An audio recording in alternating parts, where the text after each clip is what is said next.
All right, moving on to South Africa. The South African president, Cyril Ramaphosa, is expected to continue his testimony today at the country's side capture commission.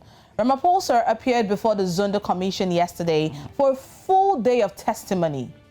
Now, he was appearing in his capacity as head of the African National Congress, and which is the country's ruling party. And also yesterday, he admitted that the state capture took place under their watch as the governing party. Now, there have been some calls for the statesman to step down. Now, joining us now on Breakfast Central is South African political analyst Oliver Dixon to really unpack the statesman's evidence. Good morning to you, Oliver. Welcome to Breakfast Central.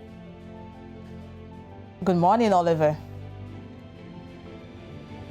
Well, Oliver, we can't hear you. You might want to mute your audio so we can have a conversation right here. Oh, there we go. I'm so sorry about that. It's all right, Oliver. Good morning. Welcome. Good morning. Thank you for having me. Good morning, Oliver. Okay, so pray tell, do you think the calls for Ramaphosa to step down are actually valid? Look, it's a political expression, so of course it's valid. I think anyone who calls for Cyril Ramaphosa to be held accountable would do so in good faith. I think we've heard enough evidence since the start of the State Capture Commission in 2018 to know that the ANC as a ruling party has failed in Ramaphosa, all while having been there, has done very little to rescue the party from itself. More importantly, to rescue the state from itself. This guy's not new to the political system. He served as a deputy president of the country under Jacob Zuma and now serves as the president of the country. At the same time, while having served as the deputy president and now president of the ruling party, the African National Congress. And the big question is, what have you done while all of this was happening? And what we heard yesterday was just a series of vague platitudes of a president saying we did wrong, we will do right, we're fixing ourselves, but no real indication of who exactly has been held accountable and for what exactly they have been held accountable. He speaks of wrongdoing with no specificity to what was wrong, what wrong has been done specifically, and what parts of the law that broke. And so it was a very vague and unsurprisingly vague testimony, and he's back this morning. He's about 20 minutes into his day 2 appearance. All right, Oliver, before we let you go quickly, Ramaphosa's testimony covers a time when he was the deputy president of South Africa.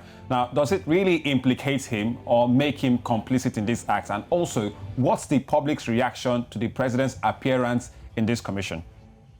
Look, when he was deputy president of the African National Congress, he, for a while at the start of his term, he was not yet president of the country, but still held a great amount of influence because he was expected to become president of the country, deputy president of the country anytime soon thereafter, right? It's just a formality, and, you know, it was just a matter of waiting for one term to end for the next to start. And all while he was waiting for that to happen, the president took a board appointment as the chairperson of a major mining company that supplies coal to Eskom, which is our national electricity provider. And what he did during that time was negotiate on behalf of that mining company preferential rates towards Eskom, and you know those rates prejudiced Eskom. And then shortly after that, he became deputy president and was assigned by the president to go and rescue Eskom from the death pit it found itself in. And so there's a clear conflict of interest there that has not yet been addressed by the commission. We hope that will be addressed today. But the reaction of the country is mixed in for the most part. Many people feeling that Ramaphosa is not taking real accountability, and in fact that he's wasting our time. A different half of the country, depending on where on the political spectrum you stand, are quite happy with the fact that he is acknowledging that the ANC has failed the country. But to me, that's not good enough. All right, Oliver. Now, happy or not, the president appeared at the commission just one day after your country celebrated Freedom Day. What does his testimony mean for accountability in the young democracy of South Africa? Look, I think South Africa has an incredibly robust democratic system. I think and I think it's globally competitive as far as its robustness is concerned. The fact that recalcitrant leaders in our country do have a term that comes to an end, oftentimes are removed from office through peaceful protest. We haven't experienced a civil war of any sorts. And you know, we have institutions in place like the courts, like the Public Protector's Office, like a State Capture Commission of Inquiry, and various other checks and balances in place to hold people accountable. So I think the construction of our democracy is reasonably strong. But I see what we're starting to see with the State Capture Commission is that even a rules-based approach to democracy and an institutionalized approach to democracy is still vulnerable to people who have nefarious agendas for the state, and the cracks are starting to show, and the ANC has fallen through the crevices of the cracks. And it's unfortunate that we are here now, because if our democracy was robust enough, I think we would not have to be here at this moment. But I can't think of a democracy anywhere in the world where graft does not at some point happen. It just so happened that in South Africa, and I think Africa at large, it just happens at a really grand scale. And I think what the State Capture Commission is trying to achieve is to ask the question, how did this happen? How do we prevent it from ever happening again?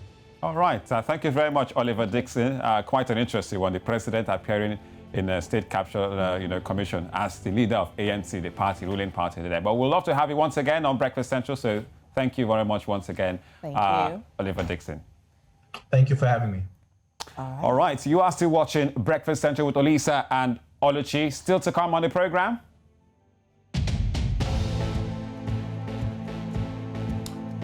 Well, all about business updates. You will be joining our business correspondents later.